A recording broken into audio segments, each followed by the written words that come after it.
Serangan di Kemboja, 2 rakyat Malaysia terbunuh. Rombakan Kabinet Negeri Melaka, ada Exco akan gugur.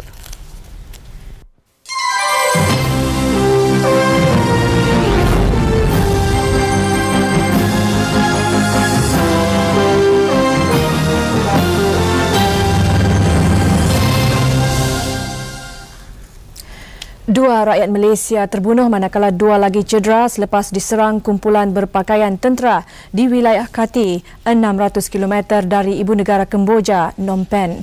Kedua-dua yang terbunuh berasal dari Sarawak. Mereka yang cedera kini dirawat di Hospital Karl Marx. Mangsa adalah pekerja pembinaan jalan raya untuk sebuah syarikat pembalakan Malaysia Everbright Company. Mayat mangsa akan dihantar pulang esok dengan pesawat MH755 dan dijangka tiba pukul 2 petang waktu Malaysia.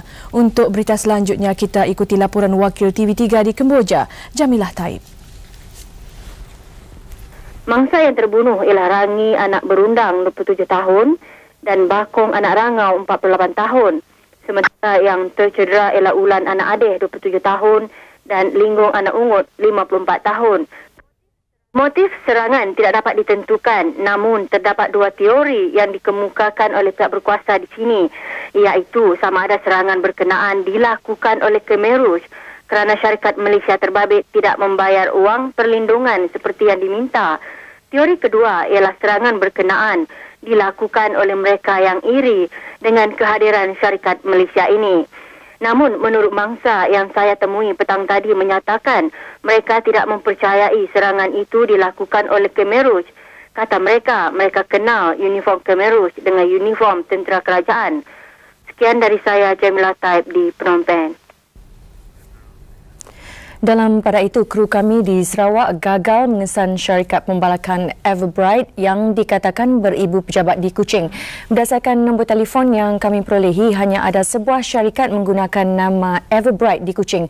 Bagaimanapun, jurucakap syarikat itu ketika dihubungi menjelaskan mereka hanya menjalankan perniagaan barangan gentian kaca. Exco Kerajaan Negeri Melaka akan dirombak dan dalam rombakan itu Ketua Menterinya yang baru Datuk Abu Zahar Isnin berkata ada Exco yang akan digugurkan. Senarai Exco dan portfolio baru masing-masing akan diketahui Isnin ini. Selepas mengangkat sumpah petang semalam, Datuk Abu Zahar pagi tadi membuat kunjungan rasmi ke atas pemangku Perdana Menteri Datuk Seri Anwar Ibrahim. Beliau ialah Ketua Menteri Melaka yang ke-8. Pemilihannya diumumkan Khamis lalu seminggu selepas kematian Datuk Muhammad Zin Ghani. Pertemuan dengan Datuk Seri Anwar berlangsung lebih setengah jam. Ketika ditemui selepas itu, Datuk Abu Zahar berkata rombakan membabitkan semua 8 anggota Exco. Beliau bagaimanapun enggan mengulas lanjut apabila ditanya sama ada mereka yang akan digugurkan itu terbabit dengan penyiasatan Badan Pencegah Rasuah BPR. Selain menggugurkan 1 atau 2 ahli Exco, rombakan turut menyaksikan perubahan portfolio. Berubah yang ada Exco dan mungkin ada jawatan-jawatan pun berubah. Ada yang kekal, ada yang berubah macam tu. Boleh katakan drastik juga ni. Dah gugurkan, lepas tu berubah. Saya pun nak katakan. Saya pun dalam dilema juga. Cuba-cuba saya pun cuba nak bertahan. Saya cuba nak bertahan juga kan, tinggal lagi dah tak boleh apa kata. I have to follow leadership ni tu sebab saya ni dipilih oleh pucuk pimpinan. Dan bergerak daripada teguran Perdana Menteri semalam, Datuk Seri Anwar turut menggesa Datuk Abu Zahar memberi tumpuan kepada pendekatan yang diambil berhubung pelaksanaan Undang-Undang Pengambilan Tanah. Datuk Seri Anwar mahu rundingan dan masa yang cukup diperuntukkan kepada pihak berkenaan dalam proses pengambilan tanah untuk projek komersial. Pada saya macam inilah, saya rasa apa pun buatan negeri ini mestilah in line with federal punya kehendak, macam dasar pembangunan negara, dasar penghijauan negara, benda ni semua saya rasa apa yang itu saya akan tunekan kepada itu. Dasar pembangunan pun saya ingat kita boleh tegakkan, kita mesti itu. Tapi mungkin pada masa-masa yang lampau agaknya ketua-ketua kerajaan mereka dipikir dah itu dia boleh buat. Di Kuantan, Menteri Besar Kedah Datuk Seri Sanusi Junid dan Menteri Besar Pahang Tan Sri Khalil Yaakob ketika ditemui menegaskan kerajaan negeri tidak mengetepikan rundingan dengan kerajaan pusat mengenai isu tanah.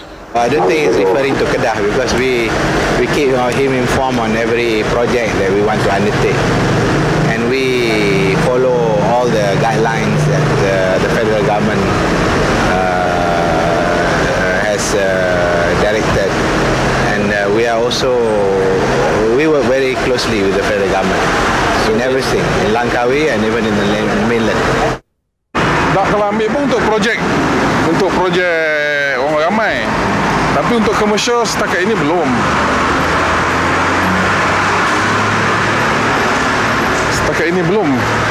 Kalau ada pun kita beli, kalau ada kan in the future, kalau ada pun. But we will conform to the akta yang diluluskan oleh Parlimen. Mungkin keadaan agaknya dalam keadaan yang masa yang tertentu kan, mungkin ada tersilap pandang, terlepas pandang dan sebagainya. Tetapi kalau ada pun mana yang silap ataupun terlepas pandang, ini kita harap akan dapat diperbetulkan. Dan untuk masa-masa akan datang, kita akan patuhilah sepenuhnya tentang saranan dan arahan Kerajaan Persekutuan mengenai perkara ini. Tidak ada pengambilan tanah kecuali kalau untuk public purpose, jalan, balai raya. Dan saya kira di Negeri Sembilan kita tidak ada lakukan pengambilan tanah. Lepas daripada pihak Perdana Menteri Datuk Seri Dr. Mahathir menulis surat, tak ada. Di Kota Kinabalu, Menteri Pembangunan Tanah dan Koperasi Datuk Osu Suka menegaskan perbuatan membeli tanah dan kemudiannya menjualnya kepada pihak ketiga untuk mendapatkan keuntungan adalah masalah utama yang dihadapi. Akibatnya, ada kerajaan negeri yang diseret ke mahkamah selepas tuan tanah tidak berpuas hati dengan pampasan yang diperolehi. Datuk Osu berkata pindaan kepada akta pengambilan tanah baru antara lain akan memastikan kesilapan itu tidak berulang. Pindaan antara lain memberi peluang kepada tuan tanah terbabit memajukan tanah itu sendiri atau secara usaha sama dengan sektor swasta. Jika tuan tanah gagal berbuat demikian, kerajaan akan mengambil alih tanah berkenaan yang dibayar menurut harga pasaran.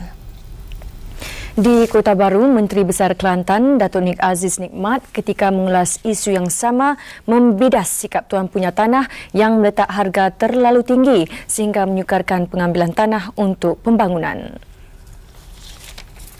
Itu saya tak puas hati dengan tuan-tuan tanah. Tuan-tuan tanah yang projek-projek besar di Kelantan ini bila kita nak buat, ada yang tak mau jual tanah. Ada yang letak tanah, yang letak harga tanah tu berubah-ubah tiap-tiap hari. Daripada rendah pada tinggi, semakin tinggi. Jadi saya tak puas hati makna kerana tidak ada macam sokongan moral daripada pihak tuan tanah yang semacam tak nak pada kemajuan. Kalau kita nak buat Kementerian Dalam Negeri memberi amaran terakhir kepada akhbar China Press agar tidak menyiarkan berita berbau perkauman dan yang boleh menjejaskan kestabilan negara. Timbalan Menterinya Datuk Seri Megat Junid Megat Ayub berkata jika amaran itu diingkari, permit akhbar terbabit akan digantung. Rencana gerakan tidak memerlukan undi kaum Cina ini disiarkan China Press pada 13 Mei lalu ketika kempen pilihan raya kecil kawasan Parlimen Teluk Intan. Rencana ini antara lain menggesa pengundi Cina memilih DAP sebagai peringatan kepada gerakan yang dikatakan tidak mengindahkan masyarakat kaum Cina di kawasan berkenaan. Tindakan akhbar berkenaan dikecam Presiden Gerakan Datuk Seri Dr. Lim Keng Yik yang membuat aduan kepada Kementerian Dalam Negeri. Menurut Datuk Seri Megat Junid, pengarang akhbar terbabit sudah dipanggil untuk memberi penjelasan dan amaran. Saya nasihatkan, saya kata saya ni don't make me a fool sitting on the chair of this Timbalan Menteri Dalam Negeri who approve this. Kalau saya allow China Press to do all this, so I'm giving them a strong warning. Dan minta dia orang supaya mohon maaf pada Datuk Seri Lim Yong Sek. Datuk Seri Lim Keng Yik dalam hal ini, dan dia orang telah memberi jaminan dia orang tak ada melakukan lagi sekali. Kalau dia orang laku, there is no other way, I have to suspend the newspaper. Dalam pada itu, DAP dikatakan turut menggunakan isu yang sama dalam kempennya di pilihan raya kecil Repah Negeri Sembilan. Menurut Datuk Seri Megat Junid, polis cawangan khas sudah diarah menyiasat. Jadi saya nasihatkan bahawa walaupun kita ada pilihan raya, tapi isu perkauman mesti elakkan. Kerana kalau orang Cina menimbulkan isu perkauman, kaum India dan kaum Melayu pun ada isunya sendiri. Jadi tentulah sekali kalau semua kaum menggunakan isu yang seperti itu, maka negara akan jadi kucak-kacir. Dalam sidang media itu, Datuk Seri Megat Junid juga mengulas kegiatan pelacuran di kawasan pembinaan lapangan terbang antarabangsa Kuala Lumpur di Sepang. Jumaat lalu, polis menahan 6 wanita Thai di kawasan ini. Wanita berusia antara 23 dan 37 tahun itu dipercayai menjalankan kegiatan pelacuran dalam khemah bergerak ini. 8 rakyat tempatan turut ditahan. Bila saya tengok dalam TV tu, real gunisek dengan mattress yang nipih tu letak kata ni. Nak basuh dengan apa saya tak tahu, botol penuh kot. This is padang besar 40 years ago. Polis ketika mengulas pendedahan yang sama semalam dilaporkan akan menjalankan siasatan menyeluruh dan tidak menolak kemungkinan ia juga wujud di kawasan pembinaan lain. Feedback pada orang ramai patutlah dibagi. Sepatutnya orang yang 8 orang tak payah pergilah. I don't know how sungguh hadap ke orang kita ni sampai dalam estate tak ada air, tak ada apa pun nak buat. Saya pun heran. So the police are taking action. Kalau foreigners, we will take action on the foreigners. And we will ask the police to take action. Kalau ia dia organize oleh sindiket, artinya orang-orang yang sedikit ni saya nak hantar ke ni buang daerah ke ataupun tahan dia. Action must be taken.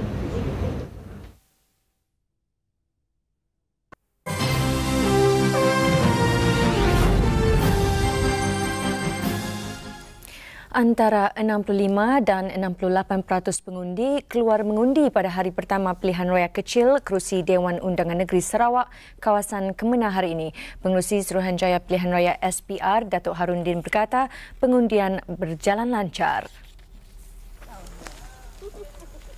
Proses pembuangan undi bagi pilihan raya kecil ini bermula pukul 7.30 pagi tadi. 15 pusat pembuangan undi dibuka pada hari pertama dengan 3,139 pengundi. Beberapa pusat mengundi hanya dibuka antara 1 dan 3 jam kerana bilangan pengundi tidak ramai. Pusat pengundian yang paling akhir ditutup pukul 3.30 petang tadi ialah di Rumah Bajob Sungai Gerong dan pejabat kerajaan di Tubau. Dari apa yang saya dapat dari tempat-tempat, beberapa tempat mengundi yang buka undi untuk hari ini, yang mana melibatkan 14 pasukan tu, nampak tu encouraging lah kata orang. Dia ada dalam 65 to 68% yang keluar hari ini. Besok kita harap kita dapat orang dapat keluar dan mengekalkan keadaan dalam 65 dengan 68 lah. Kalau boleh, kalau 65 tu baguslah. Proses pengundian membabitkan 12,746 pemilih ini akan berlangsung selama 2 hari. 9,605 lagi pengundi dijangka keluar mengundi di 31 pusat mengundi yang akan dibuka esok.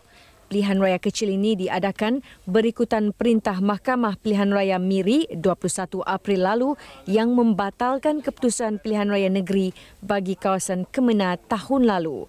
Datuk Celestine Ujang yang mewakili Barisan Nasional BN mempertahankan kerusi itu yang diwakilinya sejak 1974.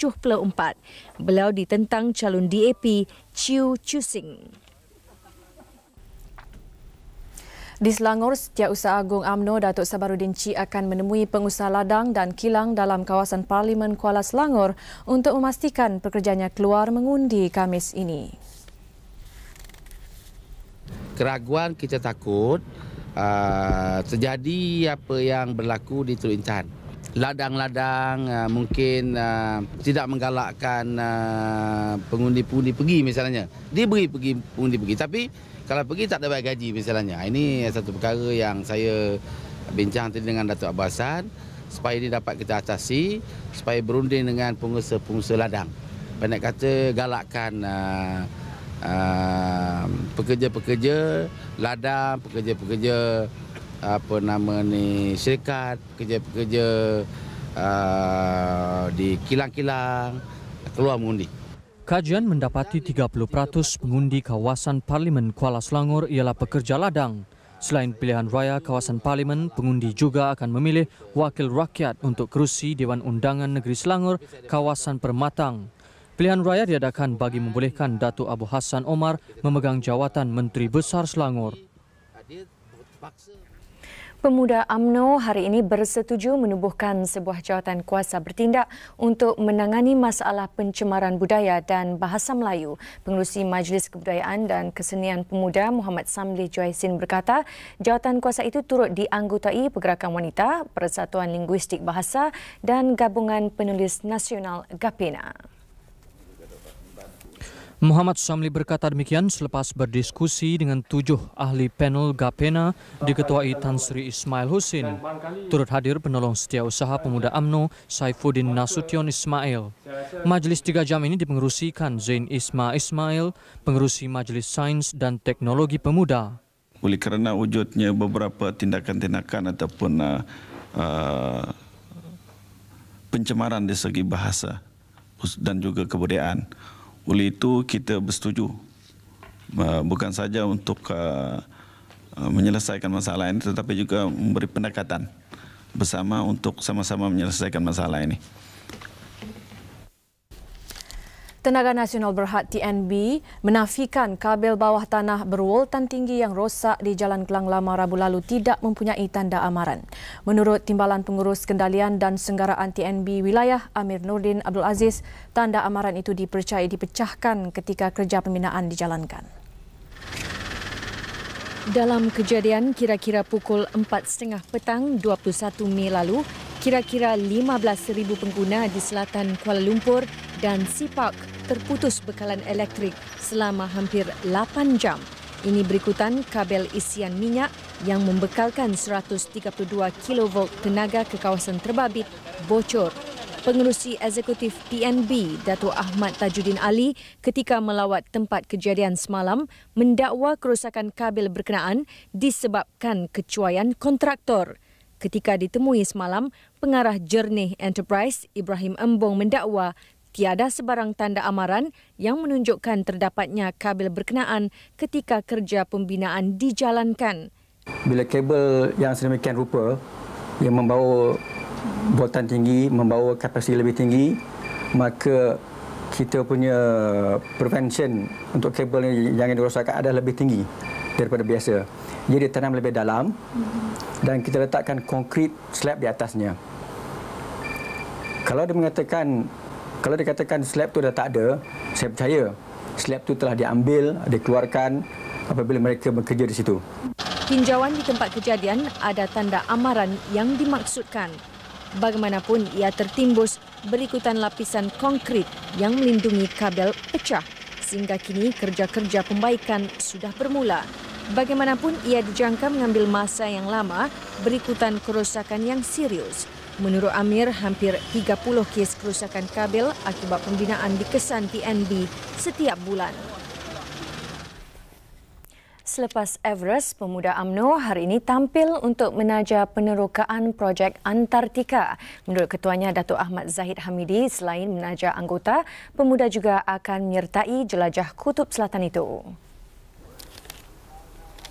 Dalam pada itu, 2 pendaki negara, M. Magendran dan N. Mohanadas yang dalam perjalanan turun ke kem pangkalan selepas menaluki puncak Gunung Everest semalam, selamat tiba di kem 2 pukul 2 petang tadi waktu tempatan. Pegawai penyelaras projek Everest Malaysia 97, Zamri Abu Yazid berkata keadaan cuaca yang baik memudahkan perjalanan turun kedua-dua pendaki itu. Mereka dijadual tiba di kem pangkalan 1 tengah hari esok. Sementara itu, keluarga kedua-dua pendaki berhasrat untuk meraihkan kepulangan mereka yang dijadual tiba di Kuala Lumpur 3 Jun depan. Semalam, Magendran dan Mohanadas mencipta sejarah menjadi rakyat Malaysia pertama berjaya memacakkan bendera Malaysia di puncak tertinggi di dunia itu. Saya pun sudah cakap sama dia, jangan takutlah. Nanti sekarang angin kuat, dia cakap telefon sama saya, angin kencang kan. Saya cakap jangan takutlah. Buat julung kalinya, 14 anggota Persatuan Bulan Sabit Merah Malaysia PBSM dipilih menyertai pasukan paramedik bermotosikal. Pada awalnya, pasukan itu akan beroperasi di sekitar Lembah Kelang untuk memberi bantuan kecemasan kepada mangsa kemalangan jalan raya sebelum dikembangkan ke seluruh negara. Bagi tujuan memantapkan lagi kecekapan menunggang motosikal di kalangan ahli PBSM terbabit, satu bengkel diadakan di Litar Lumba Shah Alam. Bengkel sehari ini anjuran Shell dengan kerjasama Persatuan Penunggang Motosikal Kuala Lumpur dan Selangor MEFTS. Selain mengikuti kursus teori, peserta turut menjalani latihan praktikal meliputi semua aspek keselamatan dalam pengendalian motosikal. Pada asasnya, pasukan paramedik bermotosikal ini beroperasi untuk memberi bantuan kecemasan awal kepada mangsa kemalangan ketika berlaku kesesakan lalu lintas. Mereka akan tiba di tempat kejadian lebih awal sementara menunggu kereta ambulans tiba. Dengan adanya latihan yang intensif dan kursus-kursus yang diberi oleh Persatuan Bulan Sabit Merah dan juga pihak hospital dapat memberi semangat dan juga semangat untuk membantu mangsa-mangsa dengan lebih cekap dan juga confident. Kemahiran motosikal ni memang perlulah, sebab kalau tak perlu nanti susah juga kan. Jadi kita kalau yang ada sikit-sikit pengalaman untuk bermotosikal ni, panjangkan lagi kemahiran yang ada. Kumpulan pertama 14 anggota paramedik bermotosikal PBSM ini akan ditempatkan di Balai Bomba dan Plaza Tol terpilih di sekitar Lembah Kelang.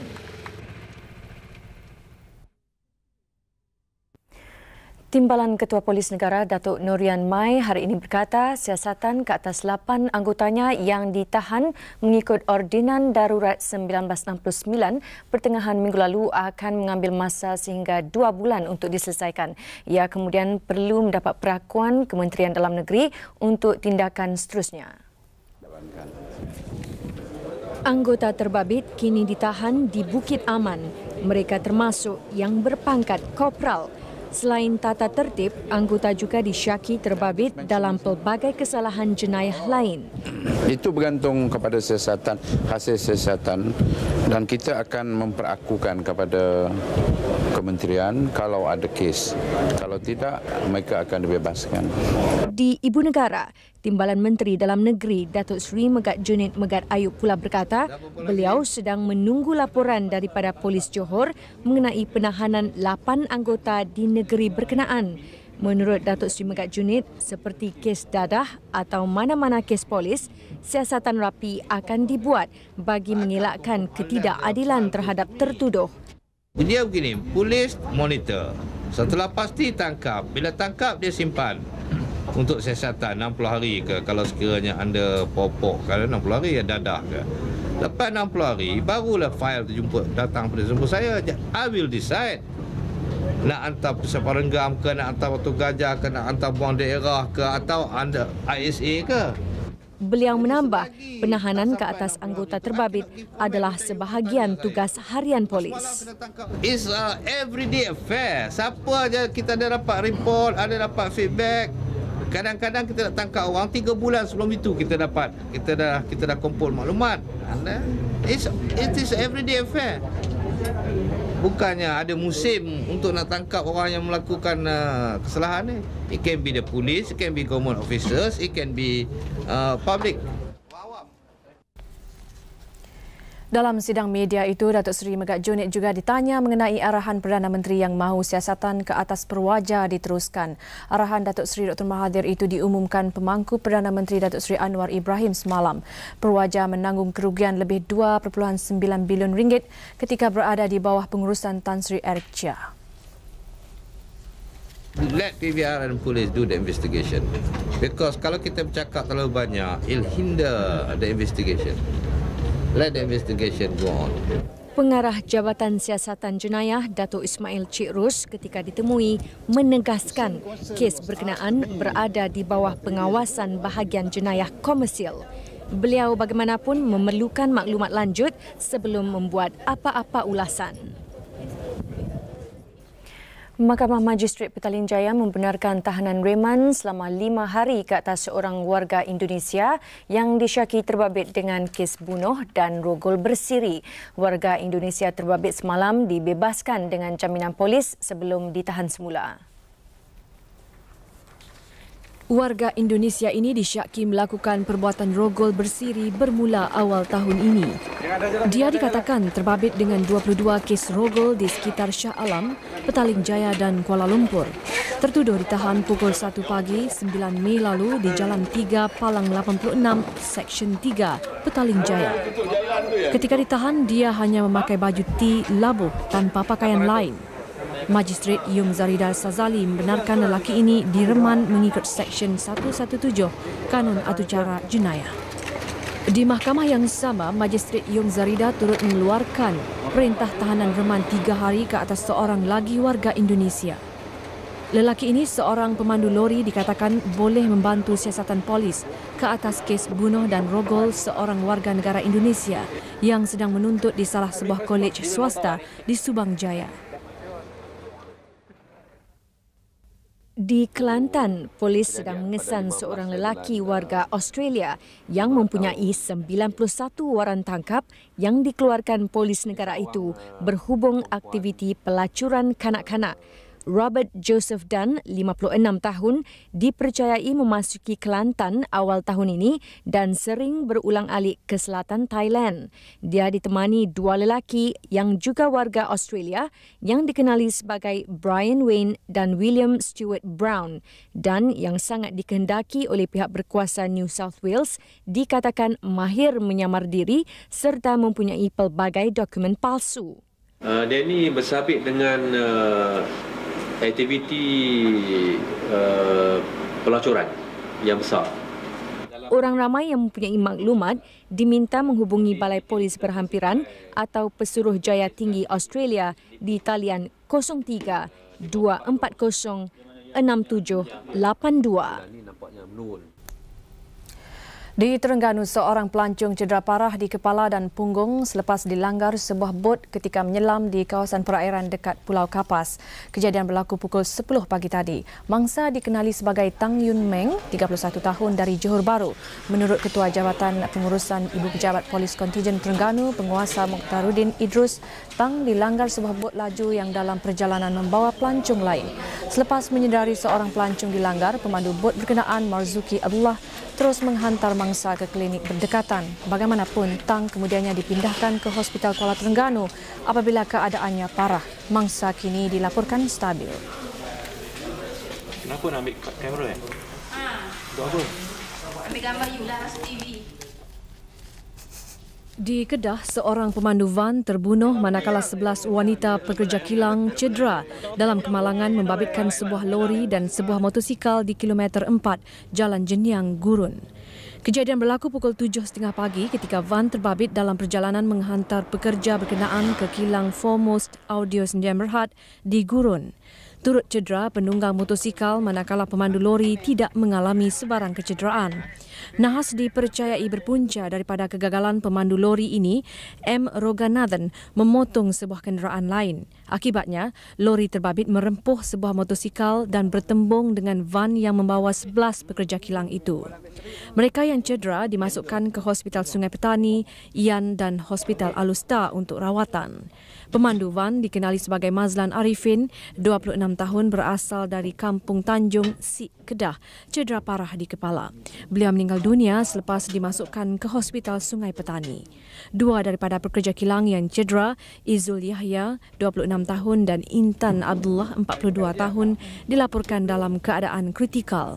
Jurucakap Polis Trafik Sungai Petani ketika dihubungi mengesahkan pemandu lori terbabit kini ditahan untuk siasatan lanjut. Keganasan kempen pilihan raya Indonesia ragut nyawa.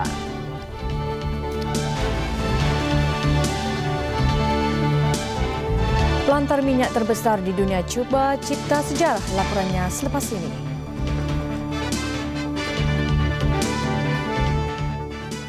Biarpun hujan atau panas, keunggulan Far Weather Coat memang terjamin.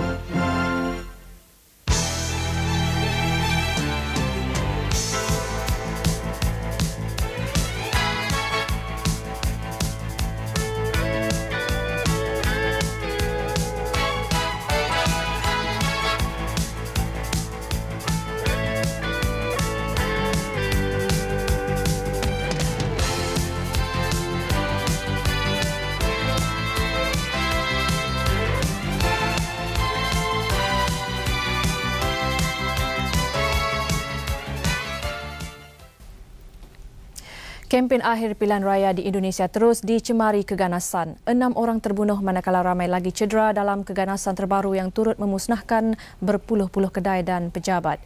Kempen kali ini disifatkan paling buruk pernah berlaku di Indonesia dalam tempoh 20 tahun.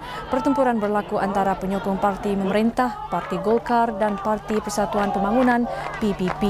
Penunjuk perasaan turut membakar hotel utama Indonesia dan menyerang gereja di Bandar Banjarmasin, Selatan Kalimantan, Indonesia. Banyak pusat perniagaan dan sekolah ditutup berikutan rusuhan yang meletus.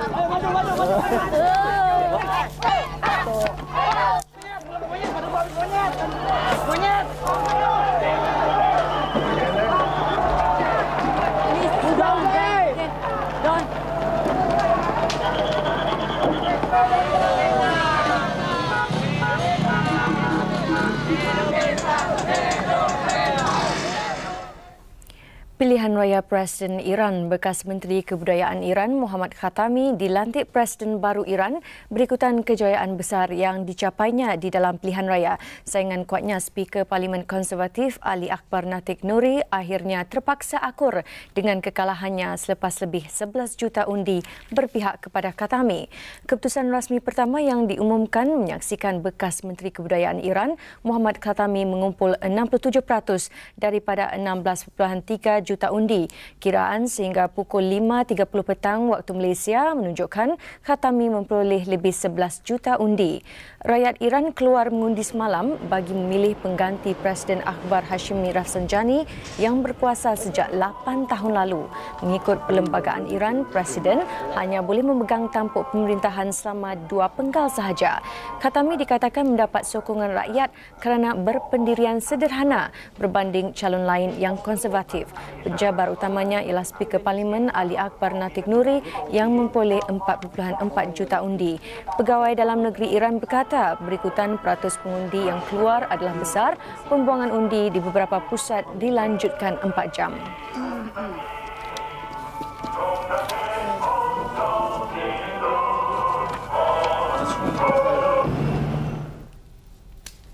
Amerika Syarikat bimbang dengan keadaan tidak menentu di Republik Demokratik Kongo setelah pemimpin parti pembangkang veteran Etienne Tshisekedi diketepikan dalam Kabinet baru Republik Pimpinan Laurent Kabila. Sehubungan itu, Setiausaha Negara Madeleine Albright menggesa Kabila menimbang semula keputusannya itu.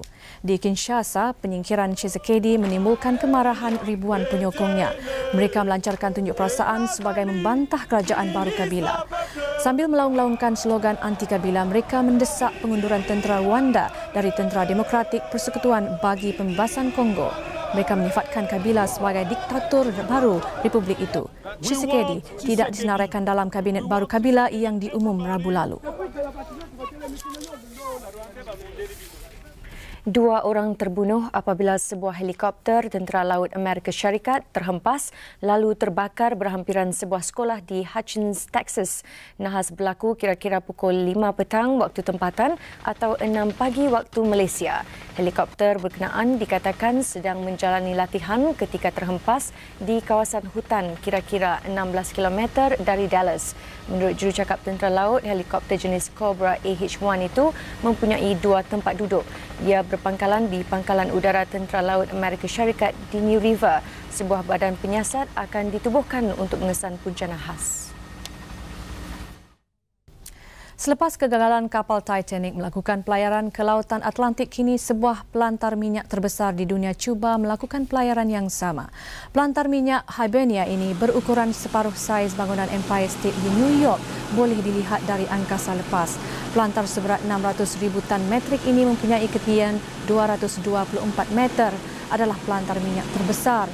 Ia ditarik dalam pelayaran sejauh 500 km dari pelabuhan Newfoundland ke kawasan minyak di Grand Banks, Lautan Atlantik, kawasan tragedi kapal Titanic karam. Pelantar ini dilengkapi sistem canggih yang mampu memberi amaran awal bagi mengelak sebarang bencana.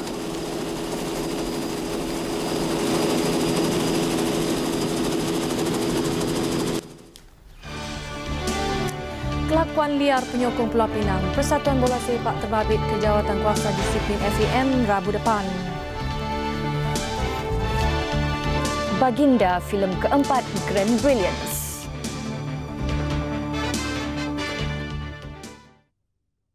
Halo, apa kabar? Sekitar mesyuarat Exco Persatuan Bola Sepak Malaysia FAM. Kelakuan liar penyokong Pulau Pinang ketika perlawanan menentang Selangor Selasa lalu mengheret persatuan negeri itu terbabit ke Jawatankuasa Disiplin FAM Rabu depan. Perhatian serius FAM berhubung insiden perilaku penonton turut membabitkan sama Persatuan Bola Sepak Negeri Johor, PBNJ dan Brunei Darussalam. Presiden FAM Sultan Haji Ahmad Shah menyifatkan gelagat penonton Liga Perdana dianggap semakin melampau.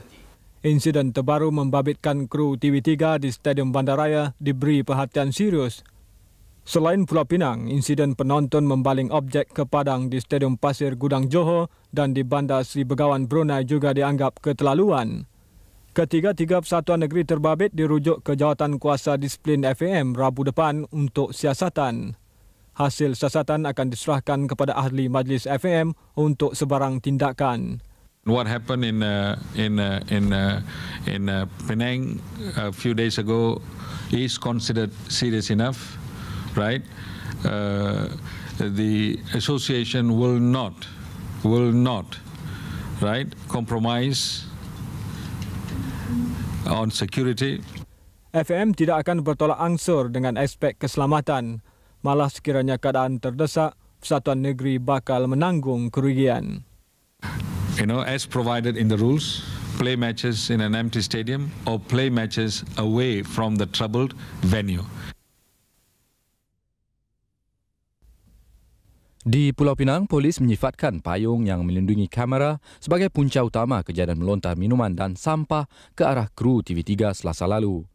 Menurut Ketua Menteri Pulau Pinang, Tan Sri Ko Sukun, beliau dimaklumkan perkara itu oleh pihak polis dalam satu taklimat petang semalam. Katanya penyokong Pulau Pinang bukannya tidak puas hati dengan kekalahan pasukan mereka kepada Selangor.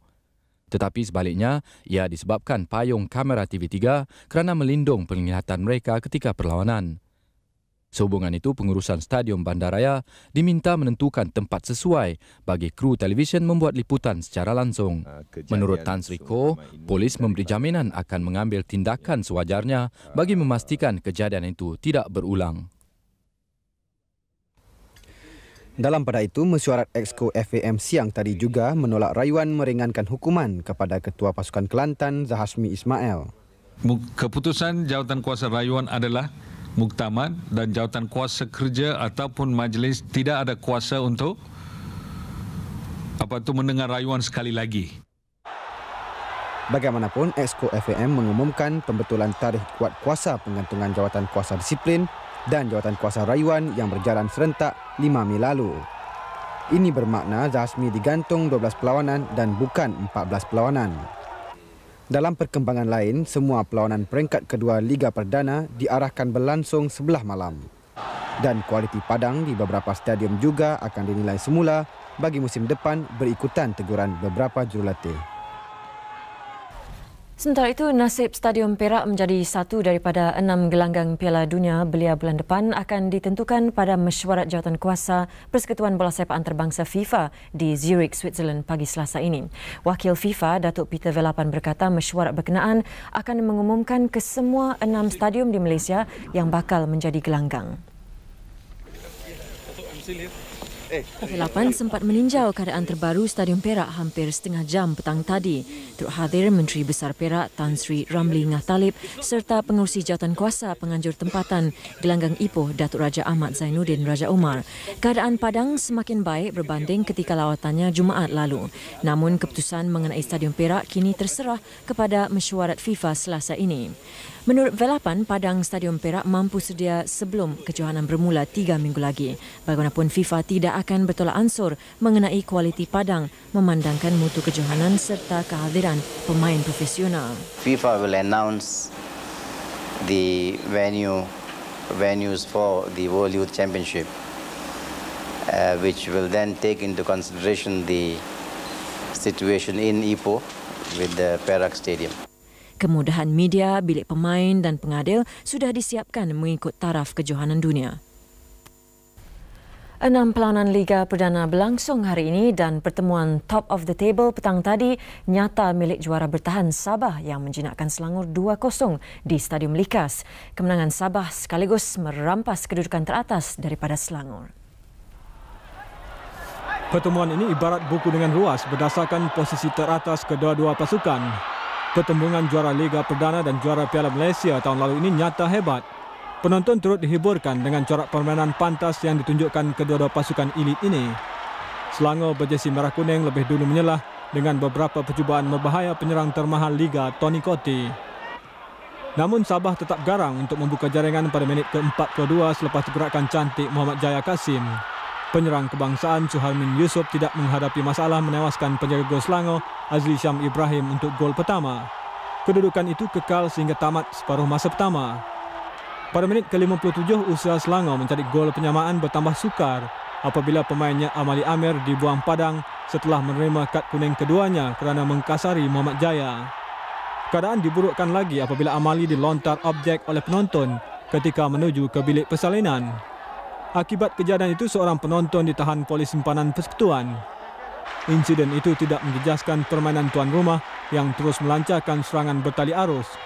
Dan kesungguhan Sabah sekali lagi membuahkan hasil apabila Abdullah Adi menjaringkan gol kedua pada minit terakhir. Syabas diucapkan kepada pasukan Sabah. Apapun dunia bola sepak tanah air hari ini kehilangan seorang tokoh dengan pulangnya ke Rahmatullah bekas jurulatih kebangsaan Muhammad Cik Su. Muhammad Cik Su, 62 tahun, meninggal dunia dipercayai kerana serangan jantung.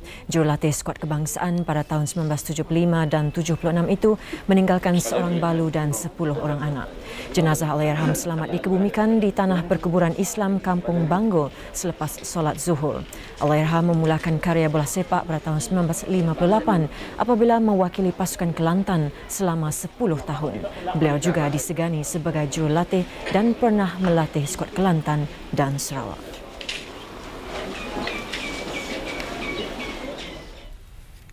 Susulan pembukuan wang peruntukan Majlis Sukan Negara MSN kepada Kesatuan Olahraga Amatur Malaysia KOM, perjumpaan kedua-dua pihak itu siang tadi mencapai penyelesaian awal apabila KOM berjanji mengemukakan setiap kenyataan kewangannya mengikut arahan MSN. KOM sedar pembekuan MSN meletakkan mereka dalam kesukaran. Saya telah memberikan jaminan kepada MSN untuk mengemukakan setiap penyata keuangan. Pernyataan kewangan yang diminta MSN ialah dari tahun 1995. Namun tiada tarikh ditetapkan bilakah KOM akan mengemukakan laporan akaunnya. Menurut Datuk Khalid, kurangnya penjelasan beberapa akaun menjadi tanda tanya pihak audit MSN. Masalah itu akan diselesaikan apabila segala aspek kewangan KOM hanya dikendalikan oleh bendahari. MSN pula hanya mahu baki peruntukan yang patut dipulangkan. Yang kita pentingkan duit ada, sekiranya ada baki, kita nak balik. Buat masa ini, setiap pendahuluan KOM masih dibekukan tetapi tidak menjejaskan program yang sudah mendapat kelulusan. Kita beralih ke badminton. Piala Sudirman di Glasgow, Scotland. China dan Korea Selatan akan bertemu pada perlawanan akhir division utama. China dan Korea Selatan ternyata masih unggul selaku negara terkuat dalam kejohanan campuran badminton antarabangsa. Pertemuan penentuan dua bergu wanita Cina dan Indonesia ini adalah yang ke-20 di antara mereka.